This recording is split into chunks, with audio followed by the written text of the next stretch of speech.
fighting. Congratulations! You have found WrestleShoot, hosted by the Wild Thing Rob Wilds and the ladies' man Chris Casanova. Combined, we have 40 years of wrestling experience, and we're here to share those experiences, stories, and knowledge with you over the podcast airwaves. We'll be joined by friends of ours from time to time to share their stories and experiences with you as well. So climb aboard the crazy train we call WrestleShoot. We know how to do it, and we do it real well.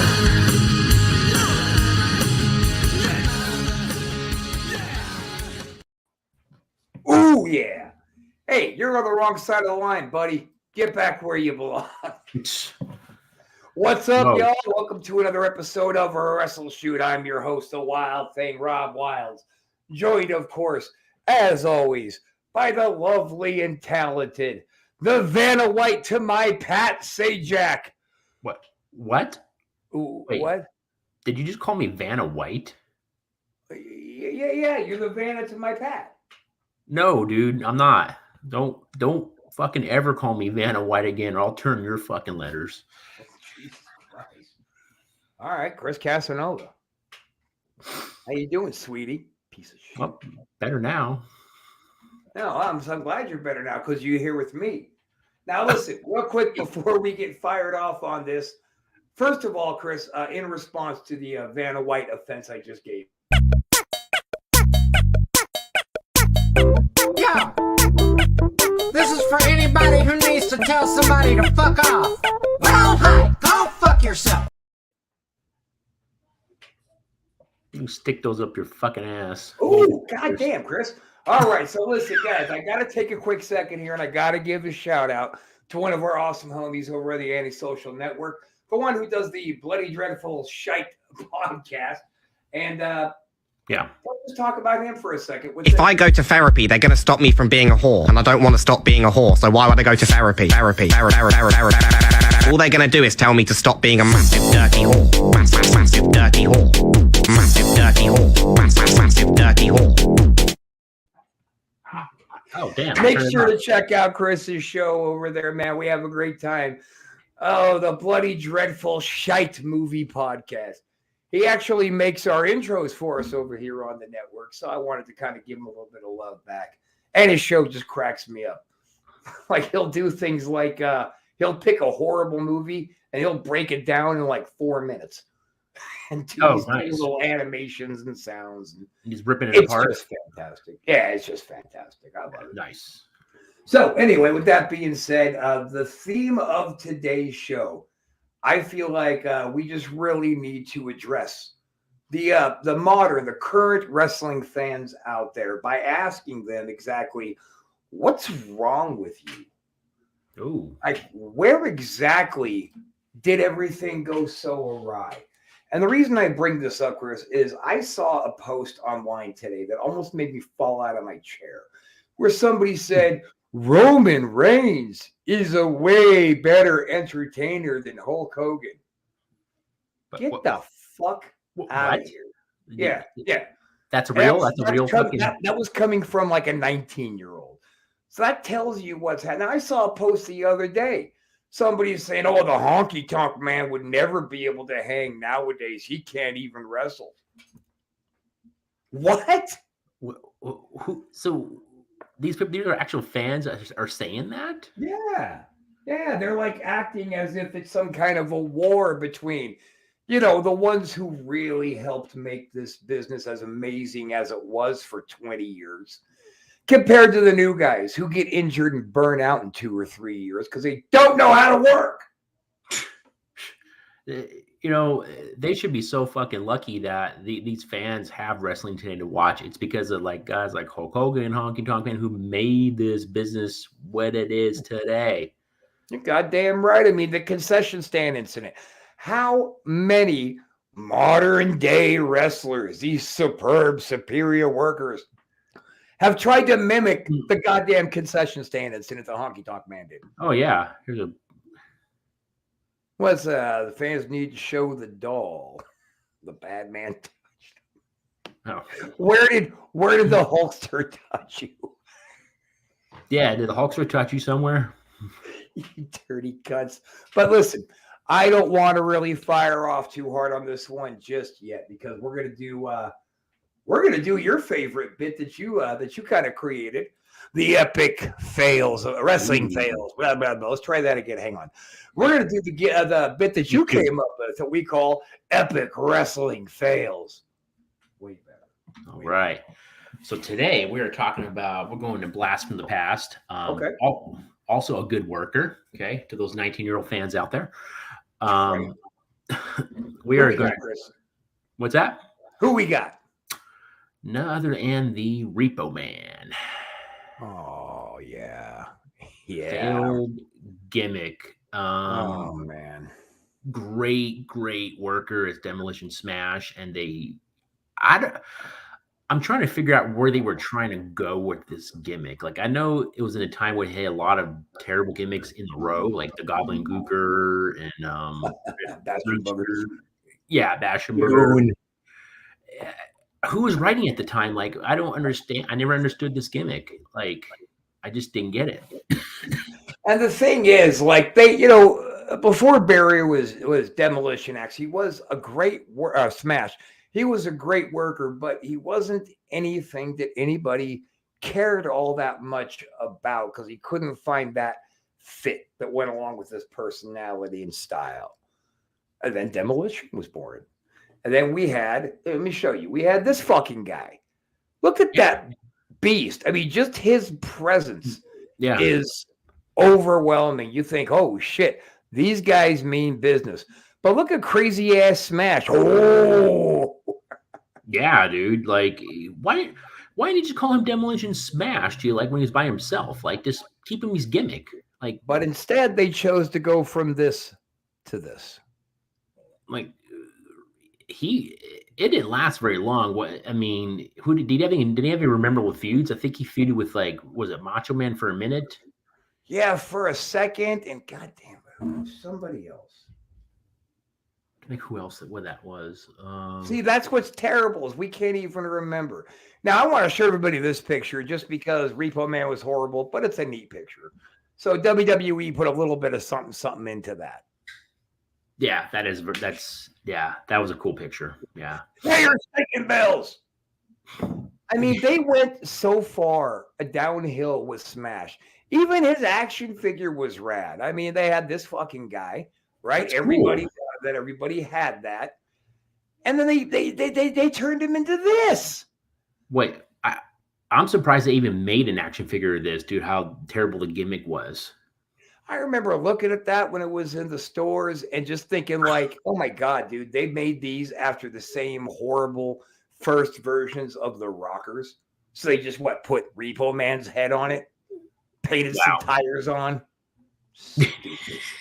It looks like it was stitched on too. It was like all just kind of like, or what do you call that when you like ironed it on or something? Yeah, patch. Patch. There you go. Well, that's just a couple of little streaks of paint. I mean, if we're going to be real about it, let's see here. They actually took pieces of tire tread and stuck it on his jacket for the gimmick. But this little action figure, that doesn't show that at all. That's horrible. Yeah, that's fucking terrible. And yeah, it just wasn't a good gimmick. I didn't get it. I understand it. And at that time they were putting a lot of bad gimmicks out there. There's a lot that were terrible. True story. A lot of them. Great. Mickey, you always got to come out here running that fucking yap, all terribly spoken. I say we give him a pass today. Yeah. Yeah. We're gonna be nice. We're gonna give you a pass today. How you doing, Mickey? We love you, brother. Nice to see you joining us today. You're the man. Little motherfucker. Oh, I mean, you're a cool dude. Yeah. Okay. But yeah, just I wish I can rip on this gimmick more, but I mean, it just was so bad. There's not much to really tell. It just was. Well, then he went over to WCW after this, and they made it a blacktop bully, the trucker gimmick. Is that what it was? Man, and just like, Jesus Christ, man. They are taking, like, I think they probably came up with Repo Man because it was an idea that somebody had that they didn't have a person for yet. When Axe couldn't do it no more, they realized Demolition was dead without the two originals really doing it. Yeah. They probably still had him under contract. We're trying to slap a new face on him. Yeah.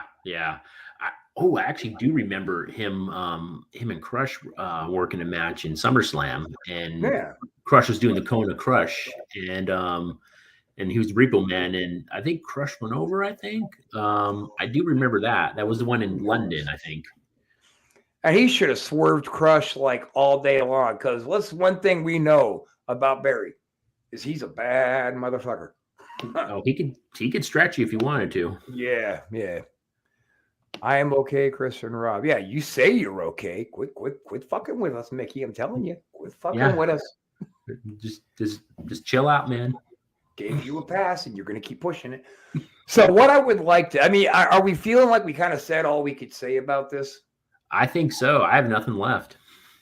It's just really sad what they did to a really remarkable talent that they had there. So that's going to conclude this week's Epic Wrestling Fails. Yeah. All right. More to come. And fuck you guys, man. I'm just giving you that for Barry. Fuck you guys. There. I feel better. Okay. As long as you feel better, man.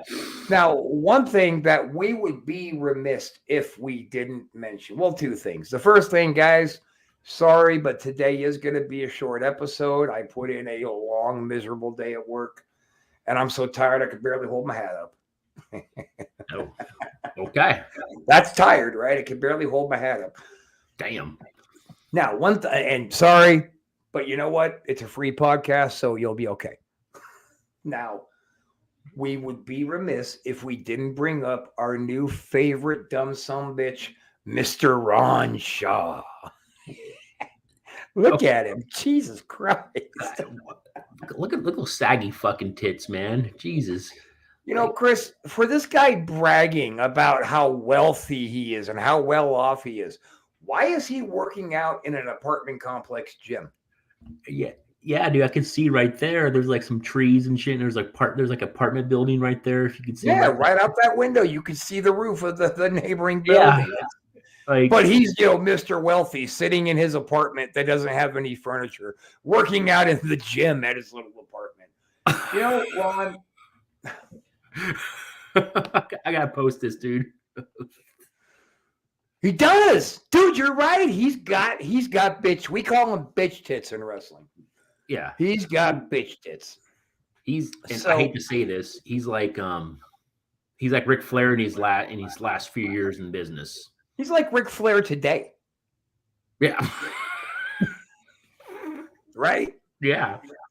And for this guy, he sits in this apartment and he tries to run his stupid, uneducated mouth about how he went mini putt golfing with his buddies who won $35 or something, and he was bragging about it. He talks about what a great legend and a great success he is, yet he sits in an apartment with no furniture. Yeah. And don't get me wrong, people. I'm not trying to bash apartment living. There's nothing wrong with that. Yeah. But what I'm saying is, if you're Mr. Private Country Club and winning all this money that you're constantly bragging about, why can't you afford a sofa? And why can't you go to a real gym instead of that little apartment complex, John? Yeah. Am I wrong? No, not at all. Do you have an answer for that? Like, talking all this shit, dude, it's like, give me a break, dude. I got a $600 watch.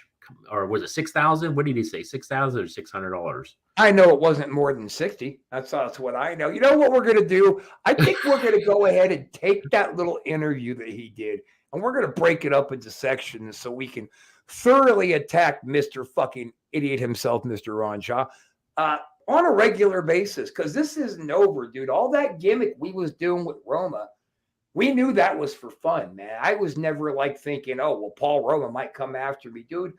Ron, I want you to come after me. Send me over a message, bro. I'll send you my address. Come on over. The thing was, man, what got me was in this little segment, this show he did, he was, we call those sanitation workers from Jersey, whatever, Long Island, whatever.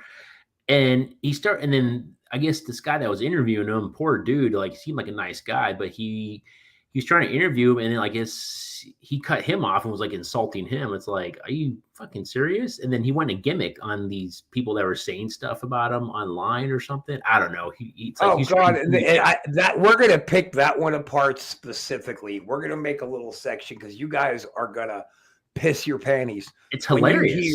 When you hear him taking people giving out real insults and him trying to do a little work shoot back on him, that was just horrible. It's like he tried to take lines directly from Bobby Heenan and he fucked them all up. Oh gosh, that's insulting to Bobby Heenan. Oh, absolutely. And Ron, you know, we're not complete dicks. We are going to generate a little gift for you as soon as we find out where to mail it. And that's going to be a plaque in your honor to hang on that wall with no furniture in the room, with all those little plaques on there. That's just going to recognize you as the official 2023 WrestleShoot Crybaby of the year. God damn, those are big titties. Like, he maybe should go start dancing. Chris, hook him up, man. Give him a job with you. Yeah, man. I think those classify as maybe a high C cut, maybe. I mean, and I know that the guys who come see you dance don't necessarily like boobs, but you know, I'm sure some of them do. So let's not forget, it's coming back soon. We're going back to the all male, all nude Chris Casanova World Tour. No covers, no condoms. Dates to be announced shortly. To be determined. I love you, Chris. Yeah. I love you, Vanna. I love you too. I called you Vanna, dummy. I know. Love you too, big guy. Oh, you too. Yeah. Can I tell you something? Sure. No. So let's get back into this, because this really did get me ed up, man, hearing these stupid ass kids try to compare the old schoolers to the new schoolers. There is no comparison. Well, I got a comment here. It's like a Mickey's on a roll here. Oh shit! All right, no CY jelly.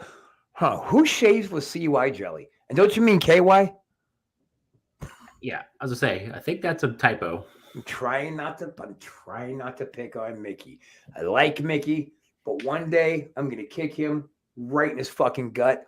Bam! Wild Driver City. It's over. And then we'll stand him up. I'll whip him into you just so you could duck and give him that jab. Yep, there you go. Just for fun. And he'll probably spend the rest of his life being like, yo, did you guys see that? I just had a wrestling match. So let's go back in time. And let's say the 60s through the late 70s. Wow. Back in the day where wrestling fans were much easier to please.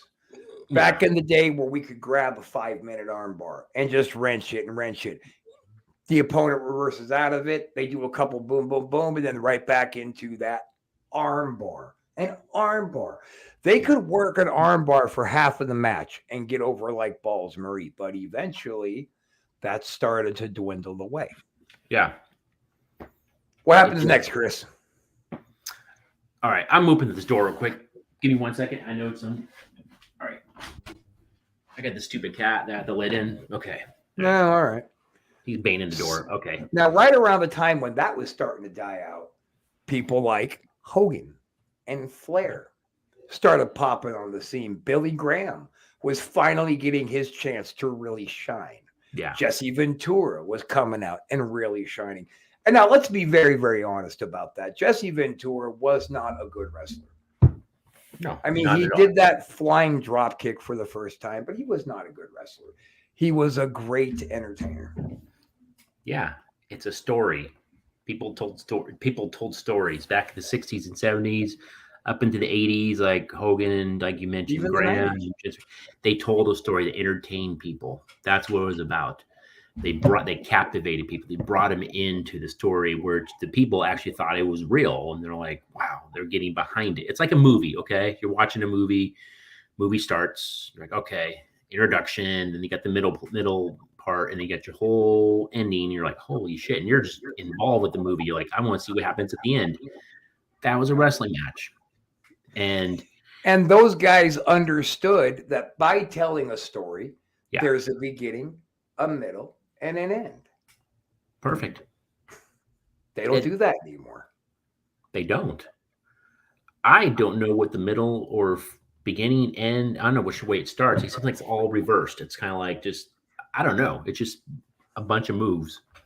Well, I think the guys nowadays, their version of beginning and end is the beginning and the end is the bell, and then everything else in the middle they just slop together is what they're calling their match, and it's disgusting. It's disgusting that they're hitting the ring and immediately starting to do 360s and fucking sentons, and they're swinging weapons around like right at the beginning of the match, and they think that's how it's done. Now people say, well, Rob and Chris, what the fuck do you guys know? Those guys are on TV and you're not. They're on TV because the pool had become so fucking shallow. They needed somewhere to pull this talent from. Yeah. And I give it a shot. I'll be honest, man. I'll catch it on TV here and there, and I'll watch it. And I'm not gonna say it's all terrible, but I really have to really focus and like really watch these matches and be like, okay, there's some good stuff here, there's some good stuff there, but for the most part, it's just a bunch of moves, and that's basically what it is. No psychology, no buildup, no reason or rhyme. And you little motherfuckers have the audacity to say that Roman Reigns, who is a super nice dude, and he's not a terrible wrestler, but to say he is better than Hulk Hogan. What? Are you completely retarded? Have you lost all sense? Hulk Hogan built WrestleMania. Yeah. Tell me that I'm wrong. No, you're not wrong. Like, these supposedly workers are better than Hulk, or they're in Mania because of Hulk. There is a Mania because of Hulk and Vince and Piper and Snuka and Orton and Honky and Demolition and Legion of Doom, and the list just keeps on going, man. Jannetty and Shawn. Jannetty and Shawn were one of the biggest draws of the WrestleManias. People wanted to see the Rockers. And you get these tag teams nowadays that the heels are trying to work a hot tag. What the fuck? Heels don't hot tag. Nobody's going to pop when the heel jumps in. And then what, the babies are going to run in so the heels can clean house? What the fuck? There's like multiple hot tags. It's like, oh yeah. There's not one. There's like 3 or 4 of them. I'm like, right. Oh, they got to make sure everybody in there gets to do a hot tag at least once. Yeah. Right. Jesus Christ. It's and I get we have to change with times. I'm not knocking that, but it's like, stick to the basics and do what you're supposed to do. And that's gone. That's gone. The psychology, the storytelling, it's all gone. It's not there anymore. Right. Tell me why you're going to go work my arm, and then you're going to work my neck, my back, but then you're going to go down and start working my knee and my ankle and my big toe. What are you going to give me, a fucking Indian burn next? You're supposed to pick an area and stick to that, and it's got to coincide with what your finisher is, so the finisher makes sense. Yeah, plain and simple. Chris, you remember when I was using the sharpshooter as my finisher for a little while. Yeah. You didn't see me working on their shoulders and their neck. I was going waist down. I was working the hell out of it. Oh, yeah, exactly. Then I switched to wild driver. I started leaving the legs alone. I didn't care about the legs anymore. Yeah. You multifaceted, glorious bastard, you had that area that you could work from the head down to the waist because you hit him with that Japanese suplex that folds him in half. So you had a big work range. Oh, yeah, of course. I hated that jab. Oh, but it looked so good every time, and it got such a pop. But every time it was coming, every time I felt you stick your head down by my waist, like, oh, here we go. Oh. Yep. I remember I almost knocked myself out that time when my knee bounced off my face. Oh yeah, I remember that. We watched that on a video. I remember that. Yeah, you drilled me especially hard that day for some reason. I don't know. It's fun. Because you're a dick. It was fun for me. I mean, I guess that's what matters because it got the pop we wanted. Yeah, exactly. And you know what that is? That's psychology. Yeah. Oh, I'm sure Mickey knows all about the KY jelly. Yes, Who he does. said that? Hey, goddamn it! Look, this is WrestleShoot, hosted by Rob and Chris. Nobody else better become on here shit talking our boy Mickey or else. I don't know who said that, but we're gonna get to the bottom of it. We're supposed to be nice to him, right? Or someone's supposed to be nice. I don't know what's going on. No, it's us. We're being nice. Okay. Yeah. I mean, I haven't called him a little motherfucker in like 5 minutes. Wow. That's a record. Right? Right? Yeah. That's a lot of work for me. A lot of fucking work. So, like we take the wrestling style. Now, you got to admit that the wrestling style itself had to change. So we're on the same page of if something doesn't evolve, then it dies. So we get like the style from the 70s to 80s had drastic differences, but way more similarities than differences as far as psychology, ring awareness, building your match, working like. And the guys in the 90s started coming along, doing that attitude era, and their styles changed, but it all stayed to the fucking basics. What they're doing now is a mess. Well, yeah. You look at the attitude era. I mean, you got, and honestly, there's a lot of great workers from there. The Rock, the Stone Cold, H.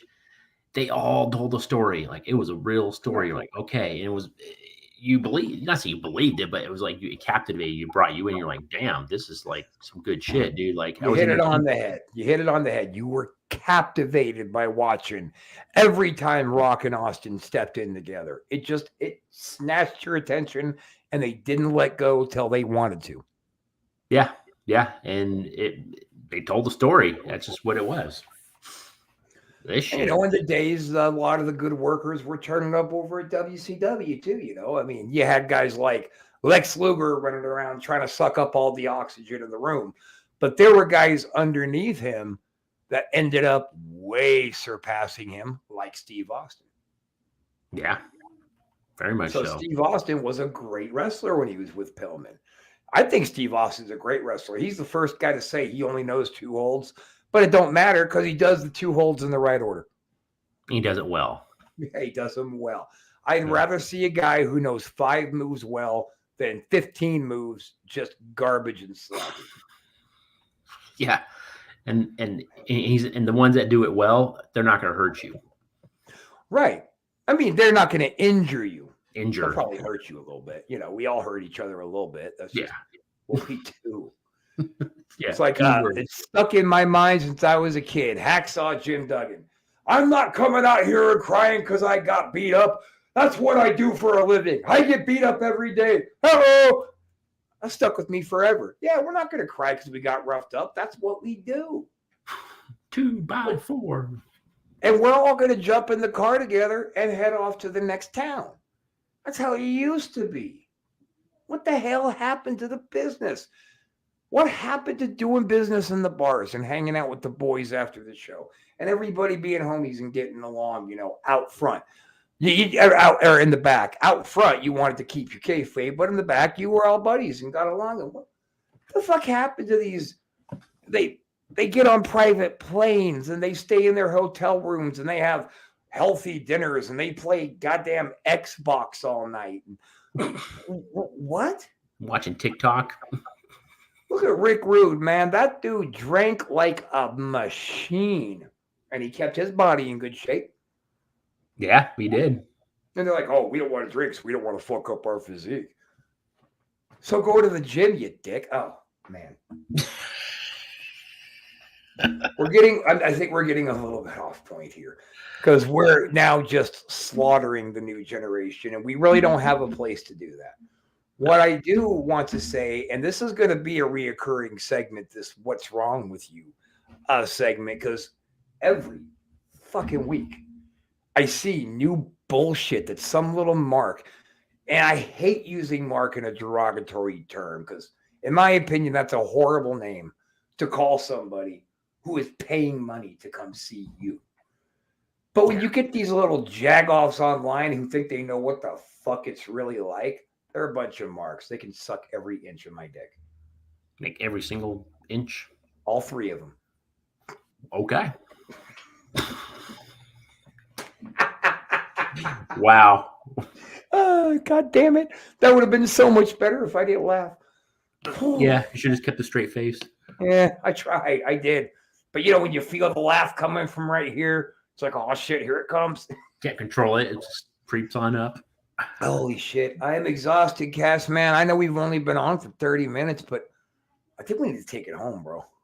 It's it's like that. It's like that match, man. We're trying to throw a billion moves, and we're like, okay, maybe we're losing the story a little bit.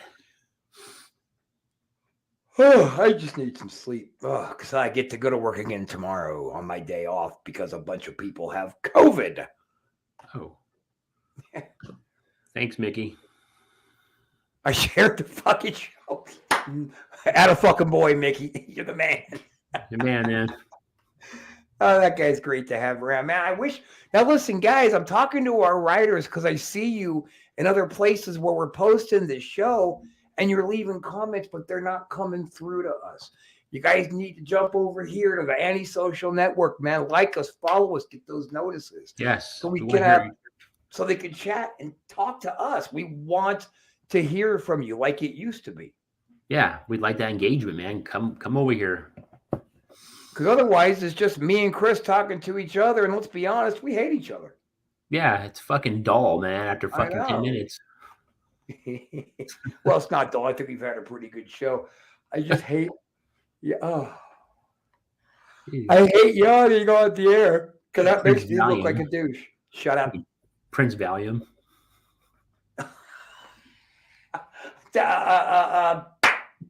Spaceballs. Yeah, Spaceballs. Prince Valium. Yeah. Look out. Oh.